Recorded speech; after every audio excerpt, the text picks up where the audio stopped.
Cauliflower விலை கம்மியாக இருக்கும்போதே காலிஃப்ளவரை இந்த மாதிரி விதவிதமாக வறுத்து சாப்பிடணும். சூப்பரான டேஸ்ட்ல இருக்கும். இந்த மாதிரி நீங்கள் வறுத்து சாப்பிடும்போது அதுலேயும் இந்த ஸ்பெஷலான மசாலா சேர்த்து இந்த காலிஃப்ளவரை வறுக்கும் போது சாதத்துக்கு சைடிஷ் இருக்காது, முன்னாடியே காலியாயிரும். இந்த காலிஃப்ளவர் ஃப்ரை எப்படி செய்யலாம் அப்படிங்கிறத பார்க்கறதுக்கு முன்னாடி ப்ளீஸ் லைக் பட்டனையும் பெல் ஐக்கானையும் கிளிக் பண்ணிடுங்க. எனக்கு ரொம்ப ஹெல்ப்ஃபுல்லாக இருக்கும். ஃபர்ஸ்ட் இதுக்கு சேர்க்க போகிற ஸ்பெஷலான மசாலா ரெடி பண்ணிடலாம். அதுக்கு ஒரு மிக்ஸி ஜாரில் ஃபர்ஸ்ட் ஒரு அரை ஸ்பூன் மஞ்சள் தூள், ஒரு ஸ்பூன் அளவுக்கு மிளகாய் தூள், அரை ஸ்பூன் ஜீரகம், ஒரு ஸ்பூன் மல்லி விதை, ஒரு 4 பல் பூண்டு, ஒரு 2 ஸ்பூன் அளவுக்கு வெள்ளை எள்ளு, இது எல்லாத்தையும் போட்டு பேஸ்ட் மாதிரில அரைக்காம நல்லா பவுடர் கணக்கா கொரகொரப்பா இருக்கிற மாதிரி அரைச்சி எடுத்துட்டு வந்துடலாம். பாருங்க, இதுதான் இதுக்கான ஸ்பெஷல் மசாலா பவுடர். ரொம்ப ரொம்ப சூப்பரா இருக்கும் இந்த மசாலா சேர்த்து இதை பண்ணும்போது. அடுத்ததா ஒரு அகலமான பாத்திரத்துல தண்ணி ஊற்றி ஏற்கனவே காய வச்சிருக்கேன். அதுல ஒரு அரை ஸ்பூன் அளவுக்கு மஞ்சள் தூளும் ஒரு ஸ்பூன் அளவுக்கு உப்பும் போட்டு நல்லா மிக்ஸ் பண்ணி விட்டுட்டு ஒரு மீடியம் சைஸ் அளவு காலிஃப்ளவர் எடுத்து இந்த மாதிரி குட்டி குட்டி பீஸா கட் பண்ணி வச்சிருக்கேன். அதை எடுத்து இதுல போட்டு அது கூட சேர்த்து நல்லா மிக்ஸ் பண்ணி விட்டுட்டு ஒரு 5 நிமிஷத்துக்கிட்ட மட்டும் மூடி வச்சிடலாம். இதுல இருந்து கொதி எழும்பி வரட்டும். இப்போ ஒரு 5 நிமிஷம் ஆயிடுச்சு. ஓபன் பண்ணி பாருங்க, சூப்பரா இதுல இருந்து கொதி எழும்ப ஸ்டார்ட் ஆயிடுச்சு. இந்த டைம்ல இதுல உள்ள தண்ணி எல்லாம் வடிச்சிட்டு காலிஃப்ளவரை தனியா பிரிச்சு எடுத்துக்கலாம். அடுத்ததா கடாயில ஒரு 2 ஸ்பூன் அளவுக்கு எண்ணெய் சேர்த்துக்கோங்க.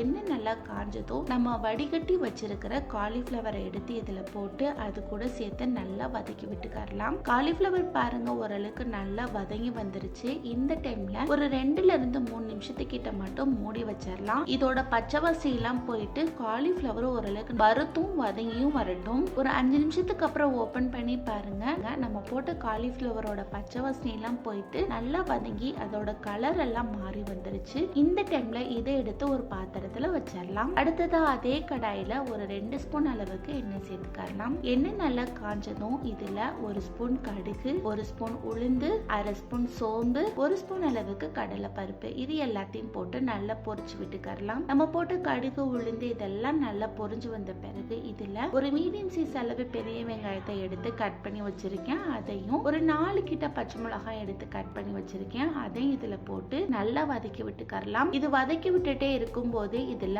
ஒரு கொத்தளவு கிட்ட கருவேப்பிலையும் போட்டு நல்லா பொரிச்சு விட்டுக்கலாம். நம்ம போட்ட வெங்காயத்தோட பச்சை வாசனை எல்லாம் போயிட்டு நல்லா வதங்கி நல்ல ஒரு கண்ணாடி பதத்துக்கு வந்த பிறகு இதுல நம்ம வதக்கி வச்சிருக்கிற காலிஃப்ளவர் எடுத்து இதுல சேர்த்துக்கலாம். அடுத்ததான் நம்ம சூப்பரா ஒரு ஸ்பெஷலான மசாலா ரெடி பண்ணிருக்கோம் இல்லையா, அந்த மசாலாவை எடுத்து இதுல போட்டு இது எல்லாத்தையும் சேர்த்து நல்லா மிக்ஸ் பண்ணி விட்டுக்கோங்க. ஒரு 2 நிமிஷத்துக்கிட்ட மிக்ஸ் பண்ணி விட்டுட்டே இருந்தீங்கன்னா இந்த மசாலா எல்லாமே அந்த காலிஃப்ளவர் கூட நல்லா செட் ஆகி வந்துடும். நம்ம ஏற்கனவே வதக்கி இந்த காலிஃப்ளவரை போடும் போதுதான் அந்த மசாலா நமக்கு நல்லா செட் ஆகி வரும். இப்ப பாருங்க, சூப்பரா மசாலா எல்லாமே அது கூட சேர்ந்து வதங்கி வந்துருச்சு. இந்த அளவுக்கு இதை நல்லா மிக்ஸ் பண்ணி விட்ட பிறகு கொஞ்சமா உப்பு கம்மியா இருக்கிற மாதிரி இருக்கு. அதனால ஒரு அரை ஸ்பூன் அளவுக்கு உப்பும் போட்டு அது கூட சேர்த்து நல்லா மிக்ஸ் பண்ணி விட்டுக்கலாம். இந்த டைம்ல கடைசியா கொஞ்சமா கொத்தமல்லி இலை தூவி அதையும் சேர்த்து நல்லா மிக்ஸ் பண்ணி விட்டுட்டு சுட சுட சர்வ் பண்ணீங்கன்னா சூப்பரான டேஸ்ட்ல இருக்கும். காலிஃப்ளவர் ஃப்ரையை இந்த மாதிரி ஒரு தடவை செஞ்சு ட்ரை பண்ணி பாருங்க, செம்ம டேஸ்டா இருக்கும். டேஸ்ட்டை கண்டிப்பா நீங்க மறக்கவே மாட்டீங்க. ட்ரை பண்ணி பார்த்துட்டு எப்படி இருந்தது அப்படிங்கறத கமெண்ட் பாக்ஸ்ல கமெண்ட் பண்ணுங்க.